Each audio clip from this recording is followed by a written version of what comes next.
चलो। अस्सलाम वालेकुम। आप देख रहे हैं तामील इरशाद और मैं हूँ ख्वाहिश यूसुफ। अभी हमारे साथ मौजूद है डायरेक्टर महकमे मौसमियात डॉक्टर मुख्तार अहमद साहब। इनसे जानेंगे कि आने वाले दिनों में मौसम का सूरत हाल कैसे रहेगा। खैर मकदम है आपका सर।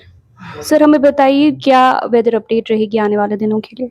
जी, बहुत-बहुत शुक्रिया। देखो ऑलरेडी जैसे फ़ोरकास्ट है, मौसम जो है फ़िलहाल 24th मॉर्निंग या फ़ोरनून तक जो है मौसम ख़राब रहेगा और जो एक्टिविटी है जनरली ख़ासकर लेट आफ्टरनून इवनिंग के आसपास या लेट नाइट अर्ली मॉर्निंग के आसपास जो है बारिशें अमूमन रहेंगी।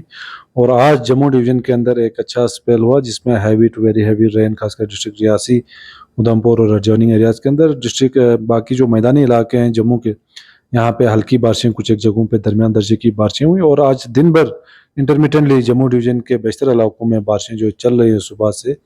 और अभी आफ्टरनून में खासकर अभी वैली के अंदर भी जो है बारिशें खासकर साउथ कश्मीर के अंदर जो है शुरू हुई हैं। कुछ एक सेंट्रल कश्मीर के खासकर गांदरबल के पहाड़ी इलाकों के अंदर भी जो है बारिशें शुरू हुई हैं।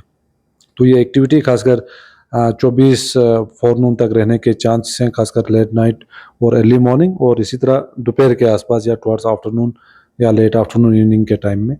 तो इस बीच जो है heavy to very heavy rainfall के भी चांस हैं, कुछ एक जगहों पे intense showers, landslide, shooting stones, mudslides के चांस हैं, गस्टी विंड्स के चांसेस हैं और इसी तरह कुछ एक जगहों पे लैंडस्लाइड, शूटिंग स्टोन, मडस्लाइड्स के भी चांस हैं। तो ओवरऑल जो है इंक्लीमेंट वेदर फिलहाल 24 फ़ोरनून तक रहेगा और इस बीच जो ट्रैवलर्स हो, टूरिस्ट हो, ट्रैकर्स हो या ट्रांसपोर्टर्स हैं, बिल्कुल एहतियात करें क्योंकि फ्लैश फ्लड्स के काफ़ी ज़्यादा चांसेस हैं, लैंडस्लाइड्स के काफ़ी ज़्यादा चांसेस हैं, मडस्लाइड, शूटिंग स्टोन्स के भी चांस हैं क्योंकि काफ़ी ज़्यादा डिस्ट्रिक्ट जो हैं, हिली डिस्ट्रिक्ट्स हैं यहाँ जम्मू कश्मीर के अंदर। और इसी तरह फार्मर्स भी फ़िलहाल कोई दवा पाशी का काम हो, फर्टिलाइज़र एप्लीकेशन का हो, इरिगेशन का हो, ये चीज़ें फ़िलहाल 24 जुलाई तक जो है मुलतवी कर सकते हैं।